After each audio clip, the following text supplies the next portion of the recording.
கண் திருஷ்டி அதிகமாக இருக்கும். வீட்டில் கண் திருஷ்டி அதிகமாக நிற்கிது. குடும்பத்துக்குள்ளார சில மனக்குழப்பங்கள் அதிகமாகிருச்சு. நிம்மதி இழந்தாச்சு. இந்த இல்லையா வீட்டுக்குள்ளார நிம்மதி இழந்தாச்சு. வாழ்க்கையில் எந்த அளவுக்கெல்லாம் வாழணும்னு நினச்சிங்கன்னா அந்த அளவுக்கு விட்டு போயிட்டுருக்கு. ஒவ்வொன்றும் நிம்மதியை இழந்தாச்சு. சந்தோஷம் கிடையாது வீட்டுக்குள்ள. புரியுதா இல்லையா? இது உங்கள் உள்ளுக்குள்ளாரே தான் வேலை நடந்துட்டுருக்கு, வெளியே கிடையாது. அதான் உள்ளுக்குள்ளாரே தான் நடந்துட்டுருக்கு, வெளியே கிடையாது. உள்ளுக்குள்ளார நடக்கிற விஷயம் தான் ரெண்டையும் இப்படி ஆக்குறதுக்கு புரியுதில்ல நான் சொல்கிறது? இப்படி ஆக்குறதுக்கு உண்டான வழி காமிச்சு சூதானமாக இருக்கணும். யாருக்கிட்டையும் எந்த விஷயத்தையும் நம்ம வீட்டு விஷயத்தை வெளியே சொல்லக்கூடாது. இதை கேட்டுட்டு சொன்ன விஷயம்தான் இப்போ இந்த அளவுக்கு நிற்குது. புரியுதா இல்லையா?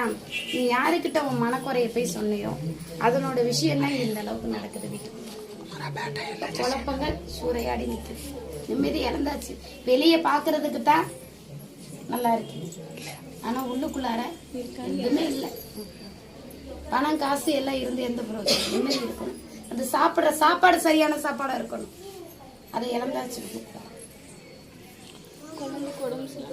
பயப்படாத. அதுக்கு காரணம் வேற ஒரு விஷயம். குழந்தைக்கு நீ எப்பயும் குழந்தைய தத்து கொடுத்து வாங்கியிருக்கணும். தத்து கொடுத்து வாங்கம்மா. சொல்றது கேளம்மா. குழந்தைய தத்து கொடு. இது உன் குழந்தை கிடையாது, உனக்கு உண்டான குழந்தை கிடையாது. நான் சொல்றேன், புரியுதா இல்லையா? இது குழந்தைக்கு சிவனுக்கு கொடுத்து வாங்கு. புரியுதா இல்லையா? உன் குலதெய்வத்தை மண்ணை மிதிச்சிட்டு வா. அங்க குழந்தை கையினால அங்க பொங்க வச்சு குழந்தைக்கு ஆளாத்தி எடுத்து சாமிக்கு வை. சரியா?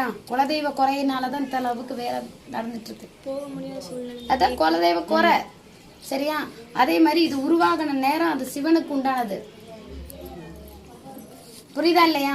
அதனால அதை தத்து கொடுத்து வாங்கணும். அது உன்னோட குழந்தையாக இருக்கக்கூடாது. உன் இடத்துல அதை தத்து கொடுத்து வாங்கிப்பாரு. அந்த குழந்தைய நான் சரி பண்ணி கொடுக்குறேன். புரியுதா இல்லையா?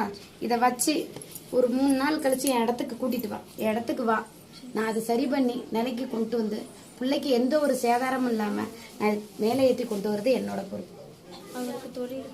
சரியா?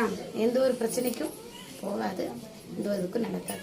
தொழிலில் போட்டி போறாம இருந்தாலும் தொழிலுக்கு உண்டானதுக்கு எதுவுமே சரியா அமைகிறதுக்கு உண்டான வழி கிடையாது.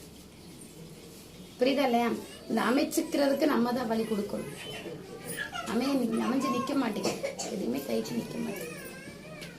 இதுல போட்டி போறாம அதிகமாகுது.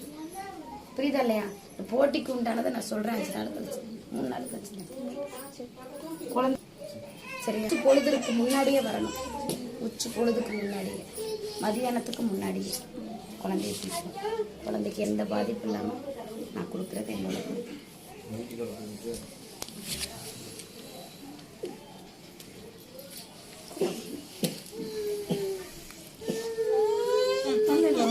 சரிம்மா.